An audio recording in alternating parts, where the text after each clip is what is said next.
bit of there's good anatomy in the nasal cavity, actually. We have the nasal conchae, superior, middle, and inferior. The spaces in between the conchae are called meatuses. Each one of them is a meatus. So we have the superior meatus, the middle meatus, and the inferior meatus. And so we have those in addition. Okay?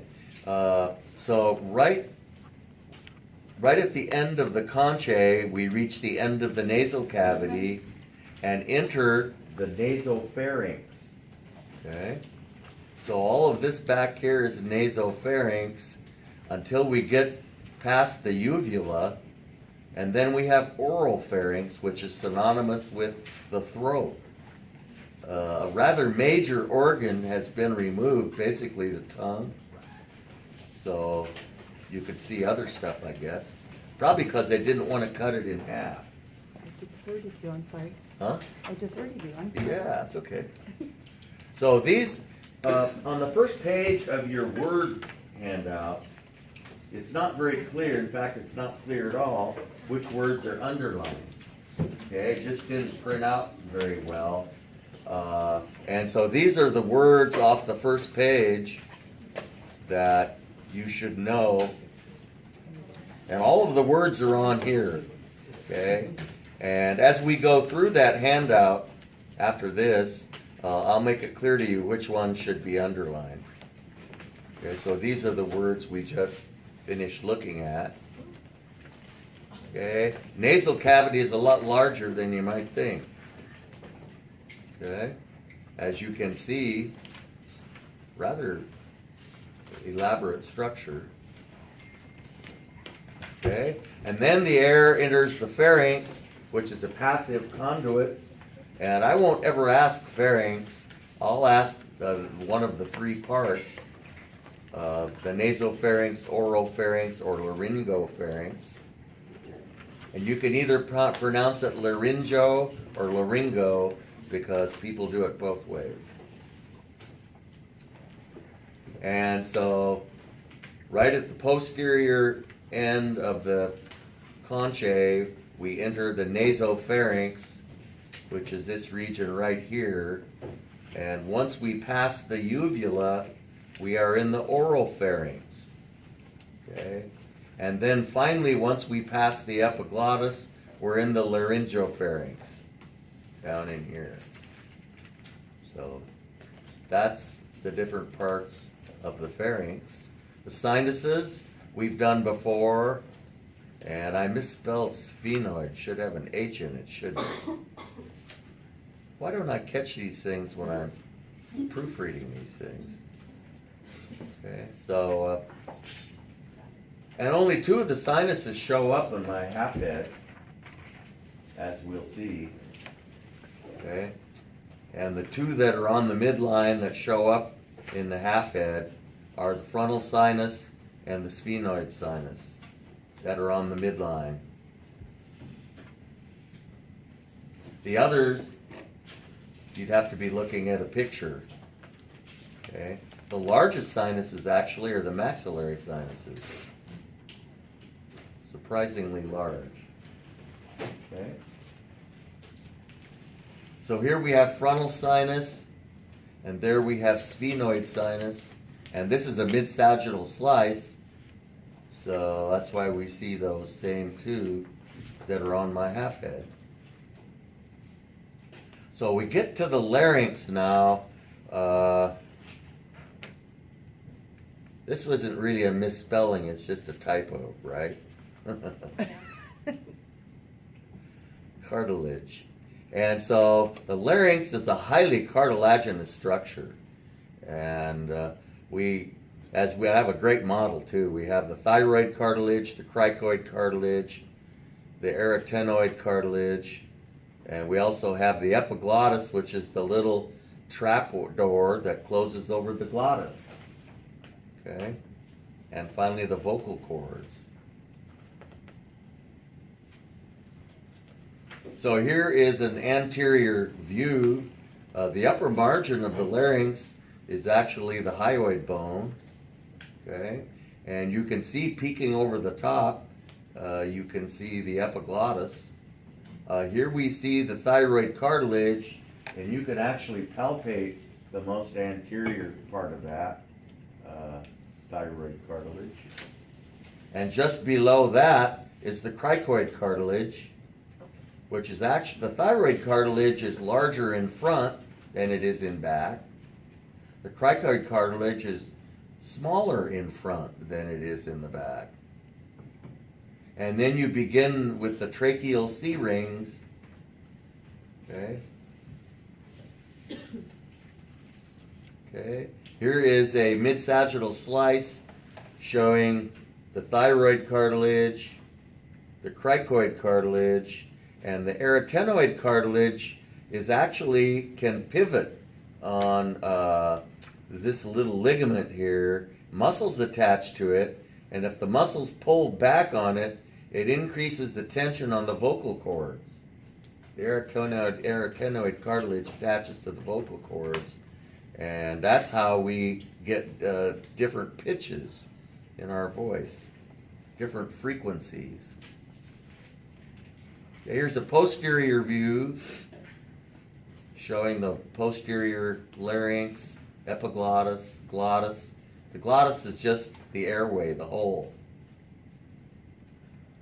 And here's with all the tissue stripped off, you can see how the epiglottis fits really quite well over the glottis, which is the airway right there, and the vocal cords would be right in there. So this is the posterior aspect of the cricoid cartilage and the posterior view of the thyroid cartilage.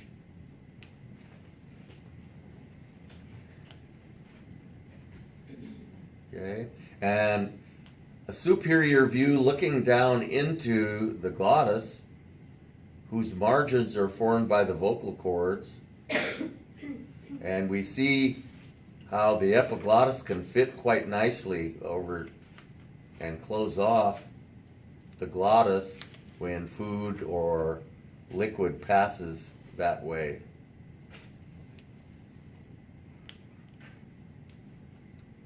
Okay, nice picture of the vocal cords. So, we proceed down the trachea, and we've talked about the tracheal C-rings in class. Finally, we get to the bifurcation, which is called the carina. We then have the two main stem bronchi, and those branch into the lobar bronchi. Okay, so lobar. Okay, and finally, the littlest ones of all are the segmental bronchi, which go out into the segments. Okay. And your cartilaginous C-ring, we talked about why it's a C, so we can constrict it and dilate it, and so that the esophagus can expand into it. Okay. And of course, the epithelium, which isn't a lab word, thank goodness.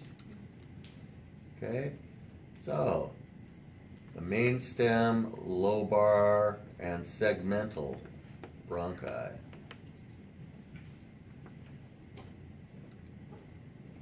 So here are all the words that we've just gone over, and some of them aren't on models. The smallest, I'm not sure this is a lab word, we'll have to look and see.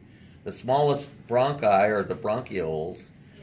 It is, and there's no way I could show you alveoli on a model, because there are 300 million of them, so they must be very small. The pleural membranes, I've got to go through and correct this spelling. Jeez. How come I've never noticed that before? You get -2 points. Yeah, -2. Or we don't get graded on. Yeah. You guys drive a hard bargain. Costophrenic angle down here. And this is the cardiophrenic angle right there. Phrenic means diaphragm, costo means ribs.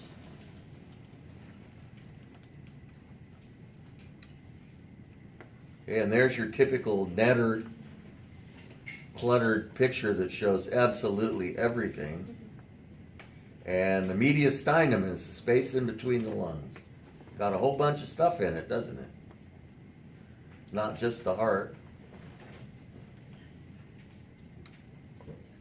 The alveoli are the functional units of the respiratory system. I'd have to show you a picture of that. And a rather detailed picture of the various bronchi. Okay, and finally, the smallest bronchi are called bronchioles. The bronchioles are not cartilaginous. They're finally small enough that they're not. Okay, and a lot of these we looked at in class. Chest x-ray, the fancy term is a bronchogram. Okay, and the muscles of ventilation, which we've talked about. Which ones are the muscles of inspiration? External intercostal. Okay, the external intercostals and the diaphragm. Crus is the Latin word for root. Okay, so we'll see the root of the diagram both on images and on our torso model. So if we take and the root of the diaphragm attaches to the spine, to the vertebral column, okay? It's in a rather elaborate way, so that if you were to slice through it, since it attaches to the vertebral column kind of halfway around, if we slice through it, it would have a C shape to it. Looking at an axial slice, and so we see the crus of the diaphragm. And right here, we see where the aorta passes through the diaphragm. So would this be thoracic aorta or abdominal aorta? You really couldn't say because it's in the midst of passing through the diaphragm. Okay? That's a trick. It's a trick, yeah. I wouldn't ask it. Thank you. I'll ask you what that is, though. Okay. The posterior gutter, I don't think is a lab word. But this is the first place to fill with fluid when you have pulmonary edema. Okay, the functional unit of the lung. Looked at that picture more than once. And the alveoli are like clusters of grapes at the end of the terminal bronchioles.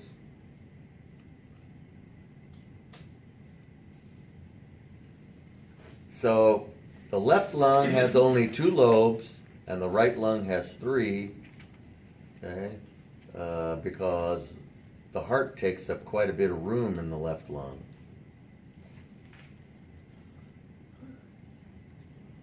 Okay, the hilar region or hilum or hilus is the indentation where all the tubes go in and out.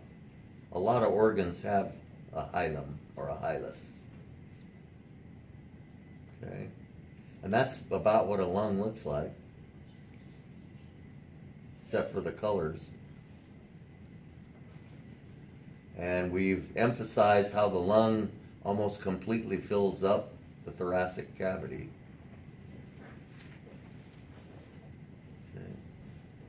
The pleura are membranes that line the inside of the thoracic cavity and come back around and line the outside of the lung. They're typical serous membranes that secrete a lubricating fluid. Okay? And the purpose of the lubrication is to prevent abrasion between the lungs, which are expanding and contracting, and the walls of the chest cavity. Okay?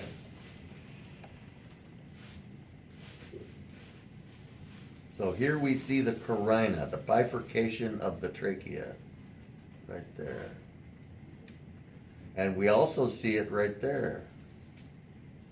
the carina is right at the level of the aortic arch. We sliced right through the top of the arch, the aortic arch right there. So that's the level of the carina. Number 20.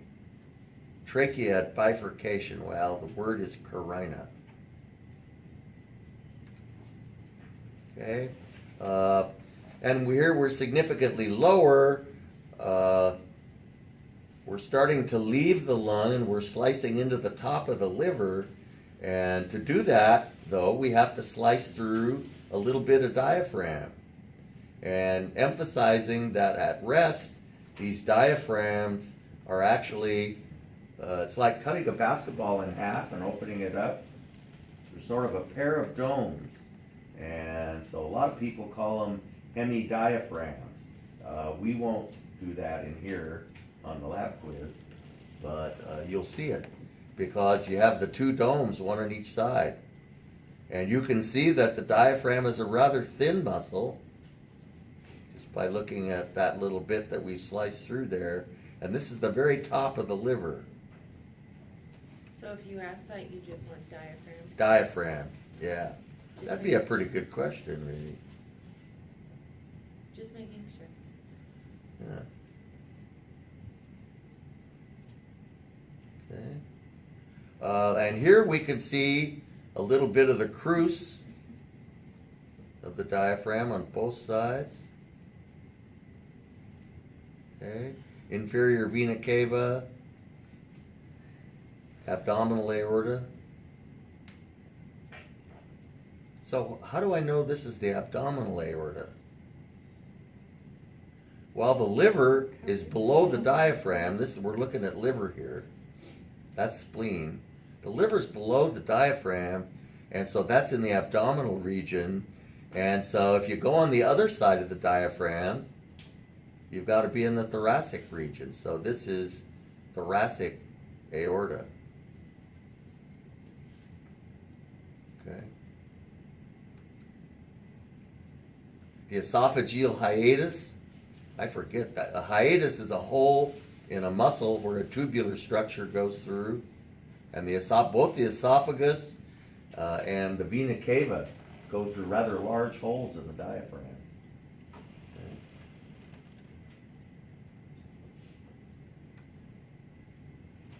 Crus of the diaphragm. Is that? Oh, it looks like we are seeing just a little bit of the superior mesenteric artery there. Okay, here's another view of the crus of the diaphragm. Okay. A really hard question would be, are we higher or lower than in the previous picture? And this is liver, so it's got to be in the abdominal region. And if you cross to the other side of the diaphragm, you have to be in the thoracic region. So this one must be higher than the previous one. Excuse me, lower. Higher. It's got, yeah, see, look at it. Higher. If it's thoracic, if this is thoracic, it's just above where the aorta passes through the diaphragm, and so this one is right exactly at the place where the aorta passes through the diaphragm. Can't really say if this is thoracic or not. Okay.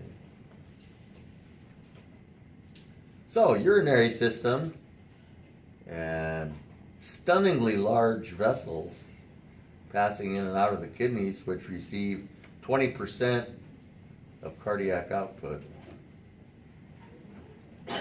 So the hilar region, where all the tubes go in and out, and the renal artery and vein, and prominently associated with the kidneys are the adrenal glands, although they're not just sitting right on top of the kidneys like the textbooks tend to show. And so kidneys and the urine produced there passes down the ureters. And here we have the ureterocystic junction. Cystic means bladder. There's the urinary bladder and the urethra. Okay.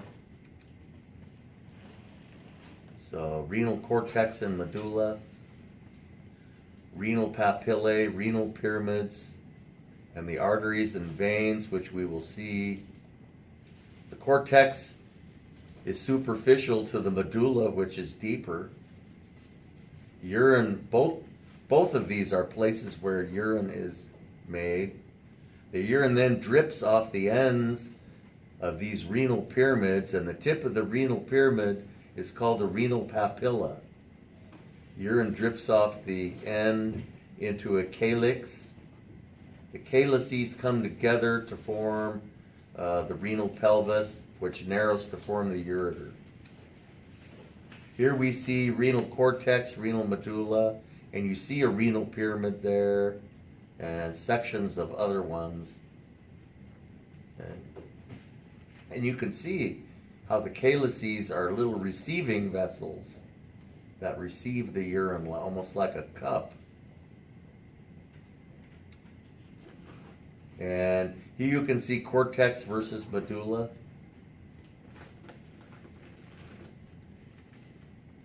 Cortex, medulla, and we're starting to look at nephrons now, the functional unit of the kidney, and the parts of the nephron are lab words. Okay, 20% of cardiac output. Okay, so they're highly vascular, needless to say. The names of the vessels are, as we come in, the renal artery branches out to form the interlobar arteries. And then this part that goes around in a semicircle is called the arcuate artery, as in arc.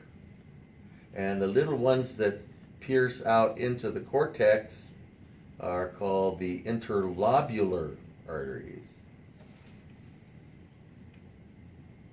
Shown nicely on our model. Retroperitoneal location, as you can see right here, and nothing but muscle behind them. Okay. And as we go deeper, you start to see cortex and medulla, starting to get into the calyces. Okay. And here we see renal veins.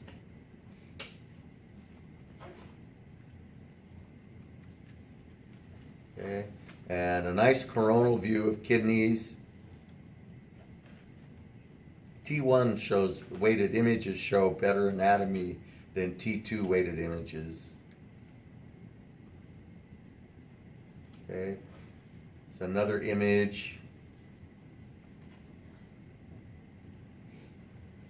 Psoas major muscle. The nephron, the functional unit of the kidney. So, we have the blood coming in. We have an interlobular artery here. Blood coming into an afferent arteriole, under rather high pressure into the glomerular capillary, where about half the contents of the blood are lost into the first part of the renal tubule, which is called the Bowman's capsule.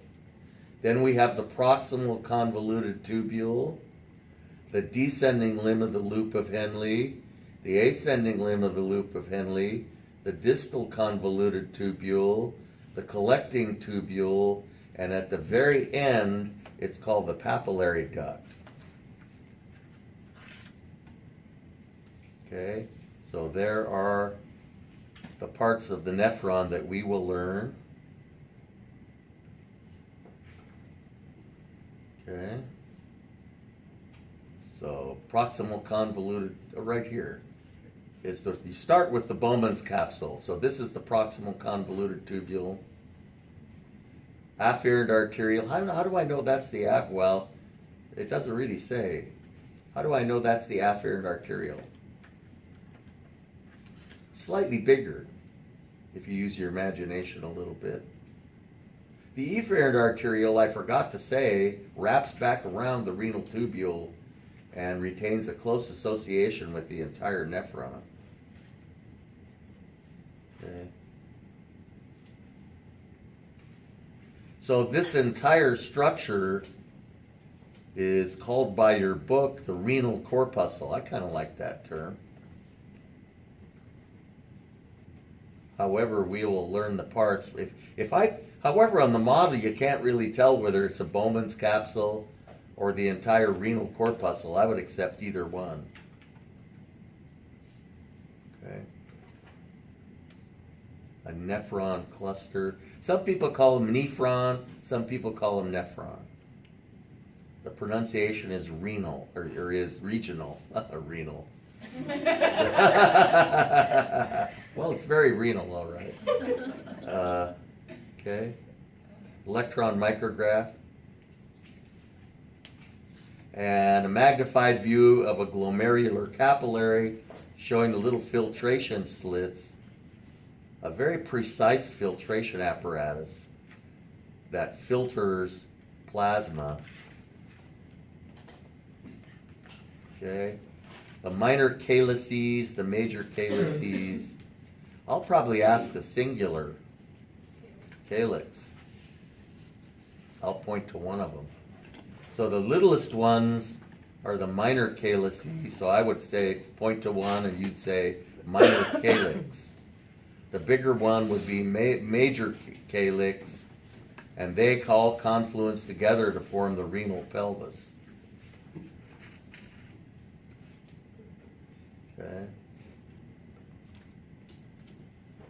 The renal pelvis narrows to form the ureter, which drains into the urinary bladder, and finally the urine exits the body by the urethra. Okay. And so urinary drainage, we're showing the ureters right there, and the ureterocystic junction. I think that's a lab word today. In the penis, in the male, the urethra is rather elaborate. It doubles as a reproductive structure. We have the prostatic urethra, the membranous urethra, which pierces the urogenital diaphragm, and finally the spongy urethra, which travels the length of the penis. Okay. And in the female, it's quite short and simply the urethra. Okay. Stop laughing. So, show and tell time.